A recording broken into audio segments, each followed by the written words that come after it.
So we've covered the Phanteks Evolve case before and quite liked it.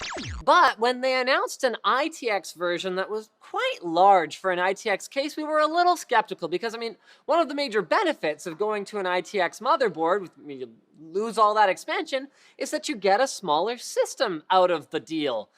But I keep telling myself it's not just the size that matters, so let's see how this goes.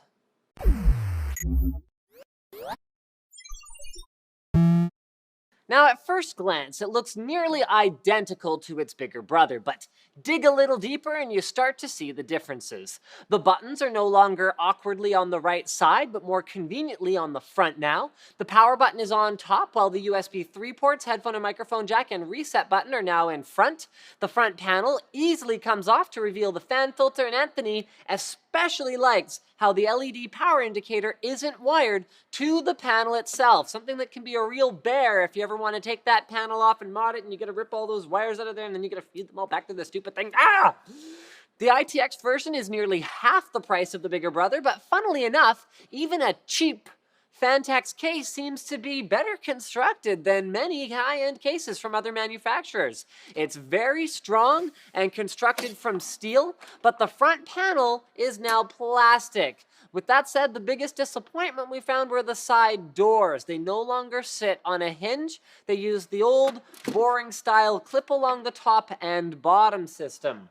On the left, you'll find a large window designed to show off all the pretty parts inside. And after opening it, you'll notice the giant 200mm fan up front that's included. This is a very welcome sight since the small size of the ITX platform leads to potentially concentrated heat buildup, so having air moving over the entirety of the inside of the case effectively means that's very unlikely to happen. If you remove that, it'll reveal mounts for a 240mm radiator in front, and the top of the case actually not removable, although there is a drop-in panel for your fans and radiator. It's a neat idea, and it makes mounting fans very simple. Anthony likes it, but didn't like how finicky the rails are. It's a very tight fit, and it can warp and get stuck if you're not careful. And he did note that it makes radiators a bit of a pain in the butt.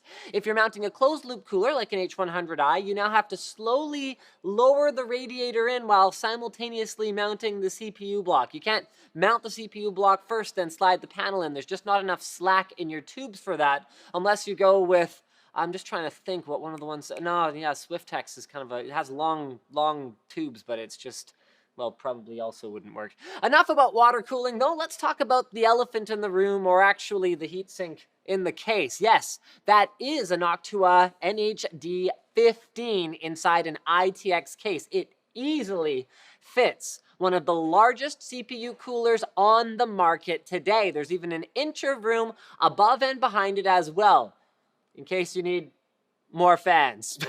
For those familiar with MSI's twin Frozer video cards, you'll know that they can be a little taller than most graphics cards out there. Again, not a problem. In fact, Anthony was even able to cram the Asus Aries into this case, and there was enough room for the modular bracket, which gives you a choice of an SSD, a hard drive, a pump, or even a reservoir mount. It's also great at covering up wires.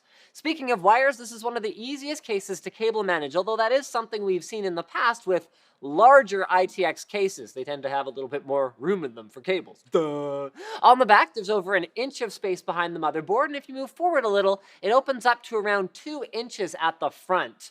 Underneath, there's a modular set of hard drive rails that can be removed if you need space for a longer power supply, or if you want to hide your pump down there as well. So Anthony managed to cram a 225mm long Corsair AX1500i in there with tons of room to spare. Just be careful that your wires don't run into the front fan unless you want to pick up like a 200mm fan grill or something along those lines, kind of like what Corsair did with their 250D. Now, as with all cases, it's time to see how air flows through it. Unsurprisingly, it's got amazing airflow. Most of the air intakes and exhausts are indirect, meaning they are either covered up or curved around an edge. So to take full advantage of this case, you'll want to use high static pressure fans in order to suck that hot air in and push the hot air out. With weaker fans, you might experience some backdraft where the case sucks back in the hot air it just exhausted.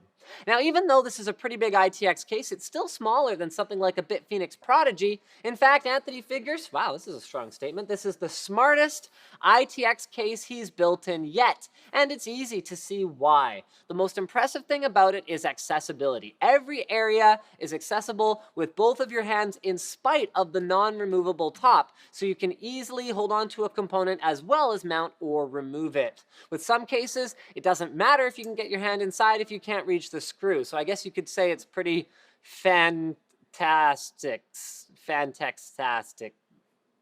Awful. Thanks for watching, and let us know in the comments below if you'd pick this case for your ITX system or if you'd prefer something a little smaller, say for example the new Silverstone SG13, whose cable management, but size is, I think, actually like less than half of this.